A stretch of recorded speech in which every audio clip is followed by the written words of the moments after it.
یہ بنیادی طور پر وہی انٹریکشن ہے، اسی انٹریکشن سے لی گئی ہے جو میرا 2 فروری 2023 کو ہوا تھا ان کے ساتھ. اور یہ آپ کو پتا ہے کہ ایک طویل ریلیشنز تھی، آپ کو اس کا بیک گراؤنڈ بھی پتا ہے ان لائک ادر پیپل. تو یہ ایک طرح سے آپ کا ایڈوانٹیج بھی ہے. تو وہ جب ہماری میٹنگ میں ایگزیکٹ سینیریو آپ کو اسکیچ آؤٹ کر دیتا ہوں کہ جب ہماری میٹنگ آلموسٹ ختم ہو رہی تھی تو اس وقت انہوں نے مجھ سے پوچھا کہ کیا حالات ہیں، کس طرح حالات جا رہے ہیں، سیاسی صورتحال کس طرف جا رہی ہے.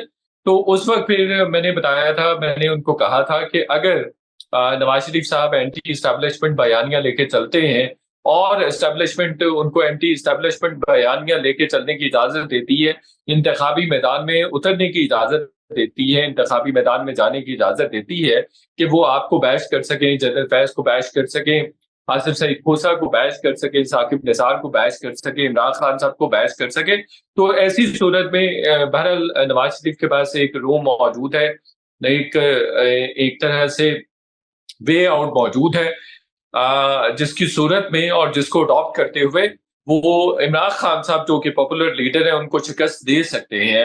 اور کوئی ایسا سینیریو، ایسی سچویشن بن سکتی ہے کہ نواز شریف صاحب کو کامیابی ہو سکتی ہے. تو پھر انہوں نے میری بات سے ڈس ایگری کیا تھا. انہوں نے کہا تھا نہیں، میں آپ کی بات سے اتفاق نہیں کرتا ہوں.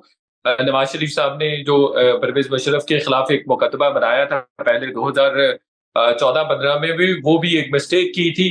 اور اب وہی غلطی وہ دوبارہ دہرانے جا رہے ہیں. اور سویلینز کو ایک بات سمجھنی چاہیے، وہ عمران خان صاحب ہوں یا نواز شریف ہوں یا کوئی دوسرے لوگ ہوں، ان کو سمجھنا چاہیے کہ فوج کسی بھی صورت اپنے سربراہ پہ سمجھوتا نہیں کرتی ہے، وہ کبھی بھی کمپرومائز نہیں کرتی ہے. تو اس طرح سے نواز شریف جس طرف اور جس ڈگر پہ جانا چاہتے ہیں، اس کا نقصان ان کو مختلف مراحل پہ ہوگا، مختلف آسپیکٹس پہ ہوگا.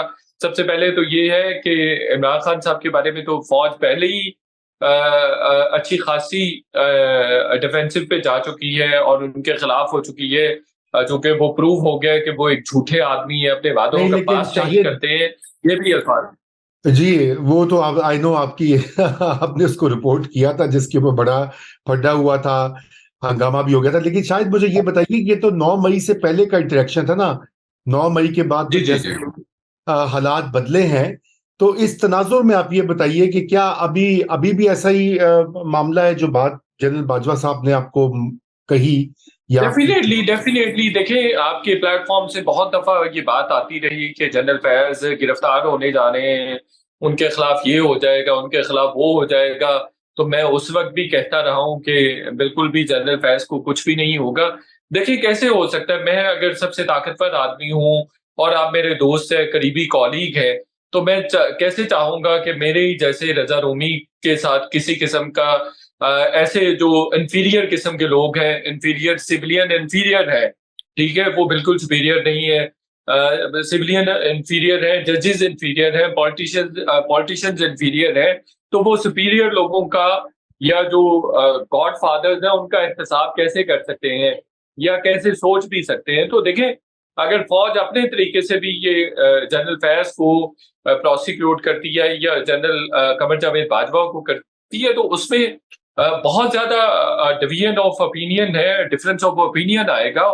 چیزیں جو ہے آپ کو 9 مئی کے بعد تو آپ کو تو ویسے نظر آ رہی ہیں باہر سے کہ شاید چیزیں بہت سموتھ ہو گئی ہیں، تو چیزیں اتنی بھی سموتھ نہیں ہیں. تو دوسرا یہ ہے وضاحت کہ کیجیے، طاقت جہاں پہ. جی سموتھ کیسے نہیں ہوئی ادارے کے اندر؟ جی جی ڈیفینیٹلی اتنی سموتھ نہیں ہے، ابھی بھی چیزیں نہیں ہیں، ابھی بھی بہت سارے چیلنجز ہیں. ڈیفینیٹلی 10-12 سال ایک طرح سے ان ڈاکٹر. آواز آ رہی ہے جی رضا آ رہی رومی ہے، صاحب؟ بالکل آ رہی ہے، اچھا. بولے ہاں بولے. ہاں ہاں دیکھیے 10-12 سال ایک خاص پیٹرن پہ ادارہ چلتا رہا ہے، ایک خاص مائنڈ سیٹ کو لے کے چلتا رہا ہے، ایک خاص آئیڈیالوجی اور ڈاکٹرائن کے تحت چلتا رہا ہے. تو ڈیفینیٹلی اب اس کی پرچ میں تھوڑا ٹائم تو لگے گا. تو اس طرح کے بہت سارے چیلنجز ابھی بھی ہیں، ڈویژن موجود ہے، ابھی بھی بہت سارے ایشوز پہ چیزیں یکجو نہیں ہے یا ایک نقطے پر مرکوز نہیں ہے. تو دوسری بات یہ ہے کہ ایک جو مت ہے، جو ایک انڈرسٹینڈنگ ہے اور ایک جو تھاٹ ہے کہ ہم نے ان ٹچیبل رہنا ہے یا ان اکاؤنٹیبل رہنا ہے یا